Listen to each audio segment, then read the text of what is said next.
ہاتھوں سے گھٹنوں کو سہلاتے ہوئے ہم نے پھر مشق کی اور پھر یہ مشق کامیاب رہی، اس لیے کہ ہم بجائے گرنے کے بائی سائیکل خود گرا کر خود کھڑے ہو گئے، اور جب اچھی طرح گر گئی پھر اس کو اٹھا کر چلے۔ لیکن اب کی مرتبہ سائیکل آرام فرمانے والے گدھے سے خود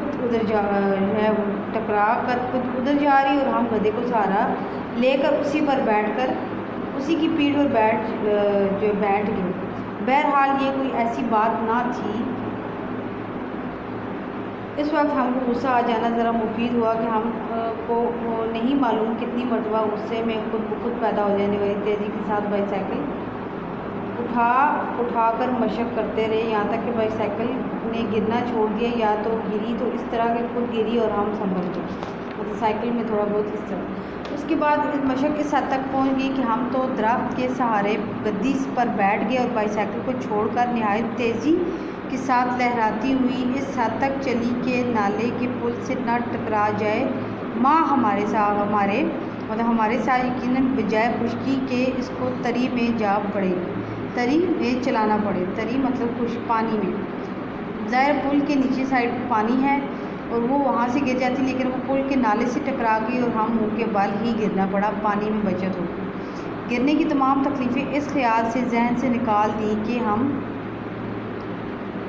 بائی سائیکل پر اتنی دور چل کر گرے کہ لہٰذا ہم وہیں کے گئے جہاں سے چلے تھے۔ پھر اسی طرح سائیکل پر سوار ہو کر بائی سائیکل چھوڑ دی، لیکن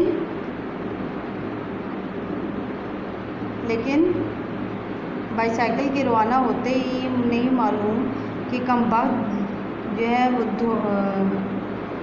دھوبنے کہاں سے آ گئیں۔ دھوبنے کپڑے دھو رہی تھیں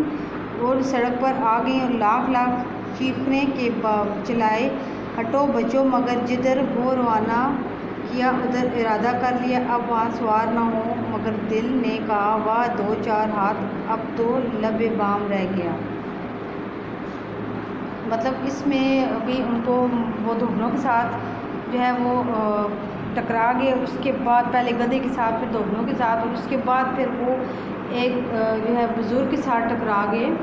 ہمت نہیں ہاری، سائیکل پر سوار ہوئے، پھر دوبارہ چلا دی اور پھر آگے تھوڑا سا چلے ہی تھے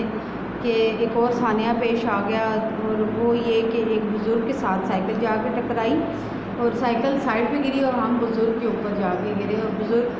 نے کچھ بھی نہیں کہا، منہ سے کچھ بھی نہیں کہا، لیکن برا اس انداز سے کہ جیسے روح قبض کرنے والے ہیں۔ اور ہم نے سائیکل کو اسی طرح اٹھایا اور سائیکل کا ہینڈل گھوم کر دوسری طرف ہو گیا، مطلب سائیکل ایک قسم کی بیکار ہو گئی، ٹوٹ گئی۔ اور چونکہ ہم کو ہینڈل کی اس ساخت کے اعتبار سے اگلے پہیے کی طرف سے سوار ہونا نہیں آتا تھا، لہٰذا سائیکل سواری کی تعلیم کو نامکمل چھوڑ دیا، مطلب وہ اس کی پریکٹس، اس کی مشق ادھر ہی چھوڑی اور چوروں کی طرح مجروح سائیکل لیے گھر آ گئے۔ گھر آئے اور گھر آ کے جو ہمارے ساتھ ہوا وہ ہمارے لیے ناقابل بیان ہے، اور یا بیان کرتے ہوئے اسے شرم آتی ہے۔ مطلب اس حد تک سائیکل کا جنون تھا، اس حد تک دیوانہ پن تھا، اتنی مشق کی اس کے باوجود سائیکل